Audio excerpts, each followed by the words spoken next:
Trading മീഡിയയുടെ weekly അനാലിസിസിലേക്ക് എല്ലാവർക്കും സ്വാഗതം.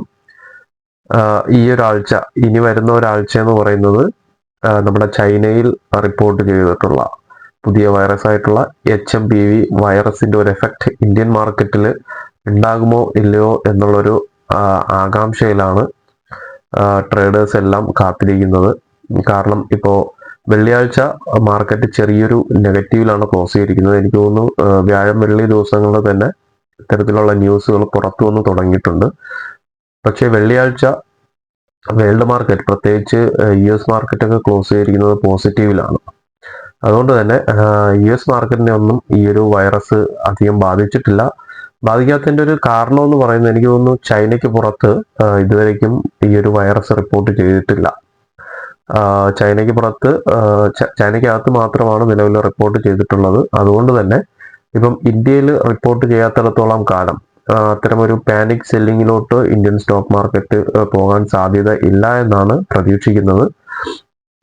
എങ്കിലും വരും ദിവസങ്ങൾ അതിൻ്റെ കൂടുതൽ അപ്ഡേഷൻസ് ഒക്കെ വരുമ്പോഴത്തേക്ക് നമുക്ക് അറിയാൻ പറ്റും ഇത് ചൈനയ്ക്ക് പുറത്ത് പോയിട്ടുണ്ടോ ഇല്ലയോ എന്നുള്ളത്. നിലവിൽ ഒരിടത്തും റിപ്പോർട്ട് ചെയ്യാത്തത് കൊണ്ട് തന്നെ നമുക്ക് ഇന്ത്യൻ സ്റ്റോക്ക് മാർക്കറ്റിലുള്ള ഇൻവെസ്റ്റേഴ്സിന് ഒരു പാനിക്കിലോട്ട് പോകാൻ നിലവിൽ സാഹചര്യം ഇല്ല. അതുകൊണ്ട് തന്നെ ഇന്ത്യൻ സ്റ്റോക്ക് മാർക്കറ്റ് വീണ്ടും ഒരു പോസിറ്റീവിലോട്ട് പോകാനുള്ള സാധ്യതയാണ് ഞാൻ കാണുന്നത്.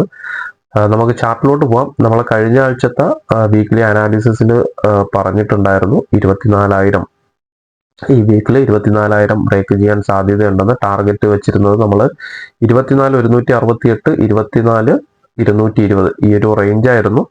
അവിടെ നിന്നാണ് മാർക്കറ്റ് ഒരു റിജക്ഷൻ വന്നത്. കഴിഞ്ഞ വ്യാഴാഴ്ച നല്ലൊരു റാലി നടത്തിയിട്ട് അവിടെ നിന്നാണ് വെള്ളിയാഴ്ച ഓപ്പൺ ചെയ്തിട്ട് ചെറിയൊരു റിജക്ഷൻ വന്ന് താഴോട്ട്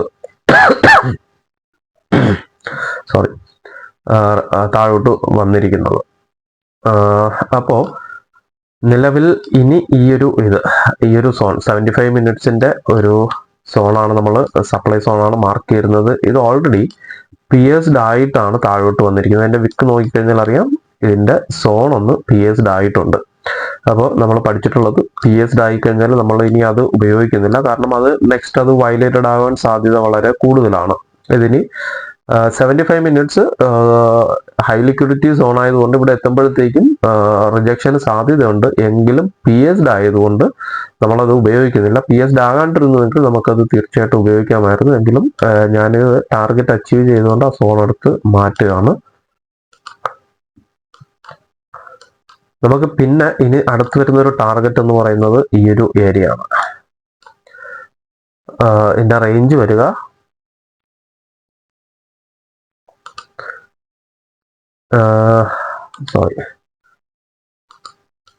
24,700, 24,605 ഇതിന്റെ റേഞ്ച് വരുന്നത്. 24,700 ചെറുതായിട്ട് അങ്ങോട്ടും ഇങ്ങോട്ടും മാറിപ്പോകുന്നുണ്ട്, 2-3 പോയിന്റ്. എങ്കിലും ഈ ഒരു ബേസ് ക്യാൻഡിൽ വെച്ചിട്ട് വരയ്ക്കുക. ഈ കാണുന്ന 4 ബേസ് ക്യാൻഡിൽ വെച്ചിട്ടാണ് വരച്ചിട്ടുള്ളത്. ഇതാണ് അടുത്ത ആഴ്ച, അതായത് ഈ വരുന്ന ആഴ്ചയിലുള്ള ഒരു ടാർഗറ്റ് ഇതുവരയ്ക്കും മിക്കവാറും കയറിപ്പോകാൻ സാധ്യത വളരെ കൂടുതലാണ്. 500, 600 ആ ഒരു റേഞ്ച് വരയ്ക്കും. ചിലപ്പോൾ അതിന്റെ തൊട്ട് താഴെ റിജക്ഷൻ വന്നേക്കും. ഓപ്പൺ ഇൻട്രസ്റ്റ് ഹൈ ആയിട്ട് നിൽക്കുന്നത് 24,500ലാണ്. 24,500 ആ ഒരു റേഞ്ചിലോട്ട് കയറിപ്പോകാൻ സാധ്യത വളരെ കൂടുതലാണ്. അതായത് HMPV വൈറസ് ഇന്ത്യൻ മാർക്കറ്റിനെ ബാധിച്ചില്ല എന്നുണ്ടെങ്കിൽ നല്ലൊരു റാലി വീണ്ടും കിട്ടാൻ സാധ്യതയുണ്ട്. ഈ ഒരു റേഞ്ച് വരയ്ക്കും കയറിപ്പോകാൻ സാധ്യത കൂടുതലാണ്. താഴത്തെ സപ്പോർട്ട് വരിക ഈ ഒരു റേഞ്ച്, അതായത് 75 മിനിറ്റ്സിൻ്റെ ഈ ഒരു റെഡ് ക്യാൻഡിൽ നിങ്ങൾക്ക് കാണാൻ പറ്റും. ആ ഒരു റെഡ് ക്യാൻഡിലാണ് ഞാൻ ബേസ് ക്യാൻഡിലായിട്ട് വരച്ചിട്ടുള്ളത്. ഇതൊരു ഡിമാൻഡ് സോൺ ആയിട്ട് ആക്ട് ചെയ്യും. 23,723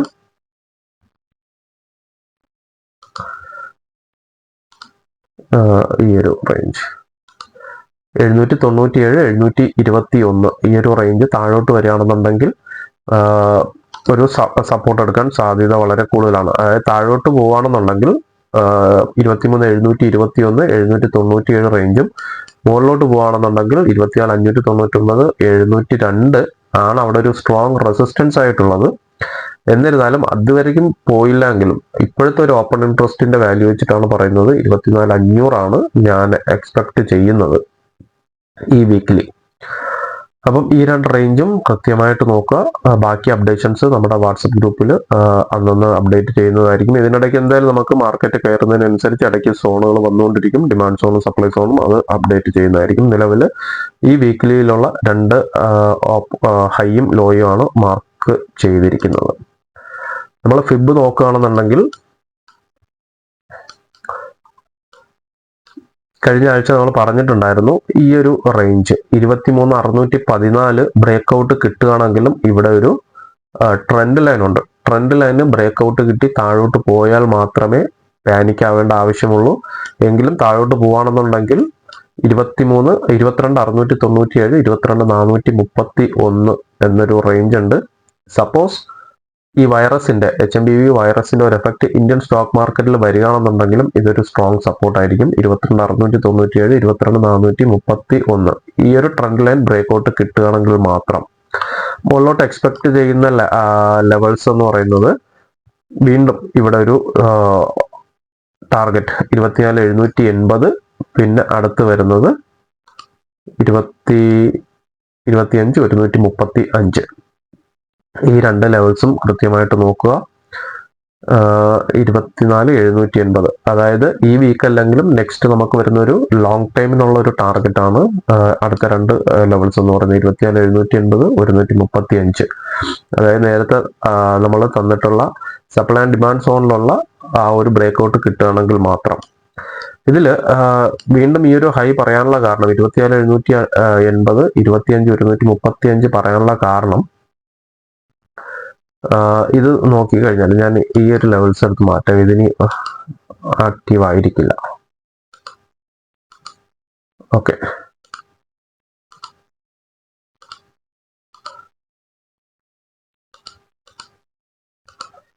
ഇവിടെ നോക്കുകയാണെന്നുണ്ടെങ്കിൽ ഒരു ഹയർ ഹൈ ഫോർമേഷൻ വരാൻ സാധ്യത വളരെ കൂടുതലാണ്.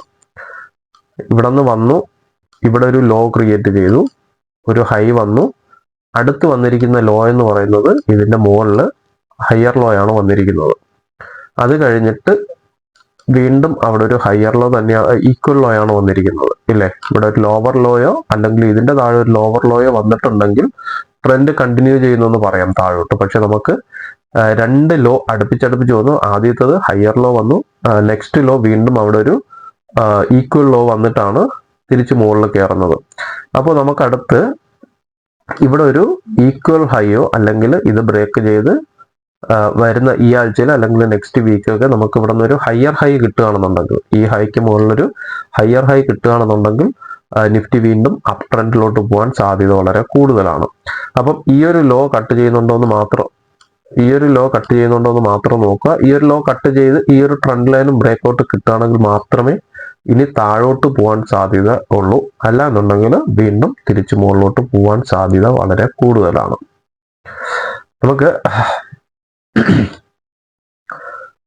നമുക്ക് റിലയൻസിന്റെ ചാർട്ടിലോട്ട് പോകാം.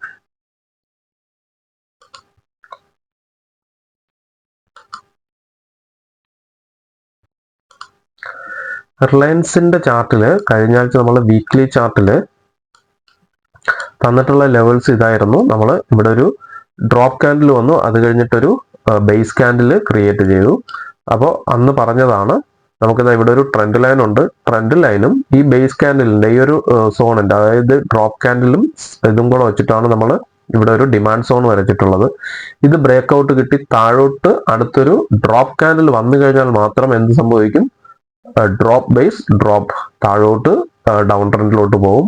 അല്ല ഇവിടെ ഒരു റാലി ക്യാൻഡിലാണ് വരുന്നതെങ്കിൽ വീണ്ടും ഒരു അപ് ട്രെൻഡിലോട്ട് പോകാൻ സാധ്യത ഉണ്ടെന്ന് പറഞ്ഞിട്ട് നമുക്കിപ്പം ഈ കഴിഞ്ഞ ആഴ്ചയിൽ റിലയൻസിൽ വന്നിരിക്കുന്നത് റാലി ക്യാൻഡിലാണ്. അതായത് റിവേഴ്സ് സിഗ്നലാണ് വീക്കിലിയിൽ കിട്ടിയിരിക്കുന്നത്. നമുക്ക് ഡ്രോപ്പ് ബേസ് റാലി ക്യാൻഡിലാണ് നമുക്ക് ഇവിടെ കിട്ടിയിരിക്കുന്നത് റിലയൻസിൽ. അതുകൊണ്ടാണ് നിഫ്റ്റിക്ക് ഒരു അപ്പ് മൂവ്മെന്റ് കിട്ടാൻ കാരണമായിട്ടുണ്ടായിരുന്നത്. പക്ഷെ HDFCയും TCSും നോക്കുകയാണെന്നുണ്ടെങ്കിൽ ഡൗൺ ട്രെൻഡിലായിരുന്നു. റിലയൻസ് ഇത്ര സ്ട്രോങ് ആയിരുന്നത് കൊണ്ടാണ് ഇതിലോട്ട് നിഫ്റ്റിയിലോട്ട് ഒരു വലിയൊരു മൂവ്മെന്റ് കിട്ടിയത്. കൂടെ തന്നെ HDFCയും TCSും സപ്പോർട്ട് ചെയ്തിരുന്നുവെങ്കിൽ ചിലപ്പോൾ നല്ലൊരു റാലി നമുക്ക് കാണാൻ സാധിക്കുമായിരുന്നു നിഫ്റ്റിയിൽ. റിലയൻസിന്റെ ഈ ഒരു കയറ്റം കൊണ്ട് മാത്രമാണ് നിഫ്റ്റി ഒരു 400-500 പോയിന്റെങ്കിലും കഴിഞ്ഞ ആഴ്ചയിൽ കയറിയത്. ഓക്കെ, അപ്പോൾ നമുക്കിനി അടുത്ത് ഇവിടെ വീണ്ടും ഒരു റിവേഴ്സ് സിഗ്നൽ വരാത്തിടത്തോളം കാലം, അല്ലെങ്കിൽ ഇത് തിരിച്ച് താഴോട്ട് വന്നു കഴിഞ്ഞാൽ ഇത് വീണ്ടും ഡിമാൻഡ് സോൺ ആയിട്ട് തന്നെ ആക്ട് ചെയ്യും. ഈ ഒരു റാലി, ഡ്രോപ്പ് ബേസ് റാലി വന്നിട്ടുള്ള ഈ ഒരു റിവേഴ്സ് സിഗ്നലിൽ വീണ്ടും തിരിച്ചു വരികയാണെന്നുണ്ടെങ്കിൽ ഇവിടുന്ന് ഇൻസ്റ്റിറ്റ്യൂഷൻസിന്റെ പെൻഡിങ് ഓർഡർ ഉള്ളത് കൊണ്ട് തന്നെ ഇവിടുന്ന് തിരിച്ചു കയറാൻ സാധ്യത കൂടുതലാണ്. അതുപോലെ ഇത് ഹൈ ലിക്വിഡിറ്റി സോണാണ്. 1 വീക്കിന്റെ വീക്കിലി ക്യാൻഡിലാണ് ഇട്ടേക്കുന്നത്. ഹൈ ലിക്വിഡിറ്റി സോൺ ആയിരിക്കും. അപ്പൊ ഇവിടെ നമുക്ക് 2 കൺഫർമേഷൻ കിട്ടിയാൽ മാത്രമേ താഴോട്ട് ഒരു ഇതിന് സാധ്യതയുള്ളൂ, ഫോളിന് സാധ്യതയുള്ളൂ. കാരണം ഇവിടെ ഒരു ട്രെൻഡ് ലൈൻ ഉണ്ട്. വീക്കിലി ക്യാൻഡിൽ തന്നെ നമ്മളിവിടെ ഒരു ട്രെൻഡ് ലൈൻ വരച്ചിട്ടുണ്ട്. കഴിഞ്ഞാൽ അറിയാം ഇവിടുന്ന് ഇവിടെയൊക്കെ എല്ലാം സപ്പോർട്ട് വീക്കിലി ക്യാൻഡിൽ കിട്ടിയിട്ടുള്ളതാണ്. അപ്പോൾ ഈ ഒരു വീക്കിലി ക്യാൻഡിലിന്റെ ഡിമാൻഡ് സോണും ഈ ഒരു ട്രെൻഡ് ലൈനും രണ്ടും ബ്രേക്ക്ഔട്ട് കിട്ടിയാൽ മാത്രമേ താഴോട്ട് റിലയൻസ് നിഫ്റ്റിയെ കൊണ്ടുപോകത്തുള്ളൂ. ഓക്കെ, HDFC നോക്കാം. HDFCയിൽ നമ്മൾ വീക്കിലി ക്യാൻഡിൽ നോക്കുകയാണെന്നുണ്ടെങ്കിൽ കഴിഞ്ഞ ആഴ്ച സെയിം റിലയൻസിൽ ഉണ്ടായിരുന്ന സെയിം തന്നെയായിരുന്നു. ഡ്രോപ്പ് ബേസ് ഇത്രയാണ്, ഡ്രോപ്പും ബേസും മാത്രമേ കഴിഞ്ഞ വീക്കിൽ ഉണ്ടായിരുന്നുള്ളൂ. നമുക്ക് റിലയൻസിൽ മുകളിലോട്ടൊരു ഇത് കിട്ടിയപ്പം ഒരു സപ്പോർട്ട് എടുത്ത് മുകളിലോട്ട് കയറിയപ്പോഴത്തേക്ക് നമുക്കിവിടെ ഒരു ബേസ് ക്യാൻഡിൽ കഴിഞ്ഞിട്ട് വീണ്ടും ഒരു ഡ്രോപ്പ് ക്യാൻഡിലാണ് വന്നിരിക്കുന്നത്. അപ്പം ഇതൊരു സപ്ലൈ സോൺ ആയിരിക്കും. ഇനി തിരിച്ചു കയറുമ്പോഴത്തേക്കും സപ്ലൈ സോണാണ്. അപ്പോൾ HDFC ബാങ്ക് ഇവിടെ നിന്ന് നല്ലൊരു ബ്രേക്ക്ഔട്ട് മുകളിലോട്ട് കിട്ടിയാൽ മാത്രമേ എന്ത് സംഭവിക്കത്തുള്ളൂ, മുകളിലോട്ട് ഒരു റാലിക്ക് സാധ്യതയുള്ളൂ. അപ്പം HDFCയിൽ താഴോട്ട് വരികയാണെന്നുണ്ടെങ്കിൽ ഇവിടെ നമുക്ക് വീണ്ടും ഡേ ക്യാൻഡിലാണ് ഈ ഒരു സപ്പോർട്ട് ഉള്ളത്. ഡേ ക്യാൻഡിൽ ഇവിടെ ഒരു റാലി ബേസ് റാലിയുടെ ഒരു സപ്പോർട്ട് ഉണ്ട്. അപ്പം 1696, 1710 ഈ ഒരു റേഞ്ചിൽ HDFC വന്നിട്ട് തിരിച്ചു കയറാൻ സാധ്യതയുണ്ട്. ഇവിടെ HDFC താഴോട്ട് വരികയാണെന്നുണ്ടെങ്കിൽ നിഫ്റ്റിയെ കൂടെ താഴോട്ട് കൊണ്ടുവരാൻ സാധിക്കും. ഇപ്പം കഴിഞ്ഞ വെള്ളിയാഴ്ചത്തെ ഒരു ക്യാൻഡിലാണ്, വെള്ളിയാഴ്ച മാത്രമാണ് ഇത്രയും വലിയൊരു ഫോൾ HDFC ബാങ്കിൽ വന്നിരിക്കുന്നത്. അതുപോലെ തന്നെ IT സെക്ടറിലും TCSും വെള്ളിയാഴ്ചയാണ് ഒരു ഡൗൺഫോൾ വന്നിട്ട് നിഫ്റ്റിയെ ചെറുതായിട്ടൊന്ന് താഴോട്ട് കൊണ്ടുവന്നത്. അപ്പം HDFCയും TCSും ഒന്ന് പോസിറ്റീവ് ആവുകയാണെന്നുണ്ടെങ്കിൽ വീണ്ടും നിഫ്റ്റി മുകളിലോട്ട് പോകും. തിരിച്ച് താഴോട്ട് വരികയാണെന്നുണ്ടെങ്കിൽ HDFC 1696, 1719 ലെവലിലോട്ട് വരികയാണെന്നുണ്ടെങ്കിൽ നമുക്ക് അവിടെ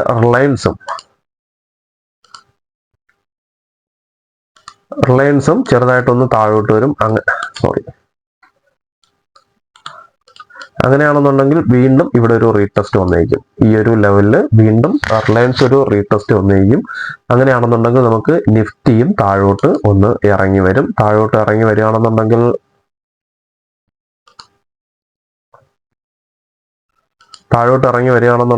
വീണ്ടും നമുക്ക് സപ്പോർട്ട് കിട്ടാൻ സാധ്യതയുള്ളത് നേരത്തെ തന്നിട്ടുള്ള ഈ ഒരു റേഞ്ച് ആയിരിക്കും. അതായത്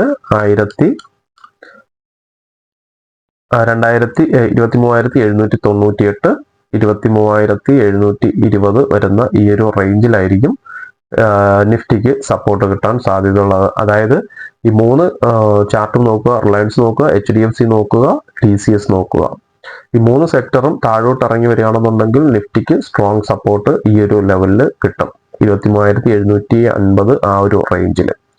അല്ല മുകളിലോട്ടാണ് തിരിച്ച് കയറുന്നതെങ്കിൽ തിരിച്ച് താഴോട്ട് വന്നു കഴിഞ്ഞാൽ നമുക്ക് അവിടെ എന്തൊക്കെയുണ്ട്, അവിടെ നമുക്ക് സ്ട്രോങ് ആയിട്ട് സപ്പോർട്ട് റിലയൻസും HDFCയും കൊടുക്കും. നമുക്ക് അടുത്ത് TCS കൂടെ നോക്കാം. TCSൽ നമ്മൾ കഴിഞ്ഞ ആഴ്ച തന്നിട്ടുണ്ടായിരുന്ന വീക്കിലി ക്യാൻഡിലിൽ ഇവിടെ ഒരു ഡ്രോപ്പ് ഉണ്ടായിരുന്നു, ഇവിടെ ഒരു ബേസ് ക്യാൻഡിൽ ഉണ്ടായിരുന്നു. അത് കഴിഞ്ഞിട്ട് നമ്മൾ റാലി ആണെന്നുണ്ടെങ്കിൽ മുകളിലോട്ട്, പക്ഷെ ഇവിടെ വീണ്ടും ഒരു ബേസ് ക്യാൻഡിലാണ് വന്നിരിക്കുന്നത്. ഡേ ക്യാൻഡിലോട്ട് പോവുകയാണെന്നുണ്ടെങ്കിൽ ഇവിടെ നമുക്ക് സപ്പോർട്ട് എടുത്തിട്ട് തിരിച്ച് കയറിയിട്ടുണ്ട്. തിരിച്ച് വീണ്ടും വരികയാണെന്നുണ്ടെങ്കിൽ ഇവിടെ ഒരു ട്രെൻഡ് ലൈൻ സപ്പോർട്ട് കിട്ടും. ഇതെല്ലാം എന്ന് പറയുന്നത് ഇപ്പം ഡേ ക്യാൻഡിൽ നോക്കുകയാണെന്നുണ്ടെങ്കിൽ നമുക്ക് RSI വാല്യൂ അറൗണ്ട് 30ക്ക് അടുത്താണ് RSI വാല്യൂ വരുന്നത്. അപ്പം അങ്ങനെയാണെന്നുണ്ടെങ്കിൽ അവിടെ നിന്ന് വീണ്ടും ഒരു ബൈയിങ് പ്രഷറിലോട്ട് ഈ ഒരു സപ്പോർട്ട് ട്രെൻഡ് ലൈൻ എല്ലാ ചാർട്ടിലും നമുക്ക് HDFCയിലും റിലയൻസിലും എല്ലാത്തിലും നമുക്ക് താഴെ ഒരു trend line, weekly candle trend line വരുന്നുണ്ട്. ഇതെല്ലാം ഒരു സപ്പോർട്ടായിരിക്കും നിഫ്റ്റിക്ക് കൊടുക്കുക. അപ്പം ഇത്രയൊക്കെ ഉള്ളൂ. കൃത്യമായിട്ട് നോക്കുക. നമ്മൾ വീക്ക്ലി ക്യാൻഡിൽ ഇതിന്റെ നിഫ്റ്റിയുടെ ചാർട്ട് നോക്കുന്നതിനോടൊപ്പം തന്നെ ഏറ്റവും കൂടുതൽ വെയിറ്റേജ് ഉള്ള റിലയൻസും HDFCയും TCSന്റെ ചാർട്ടുകളും കൂടെ നോക്കുക. ഇതിന്റെ മൂവ്മെന്റിനനുസരിച്ച് തന്നെയായിരിക്കും നിഫ്റ്റിക്ക് സാധ്യത കൂടുതൽ.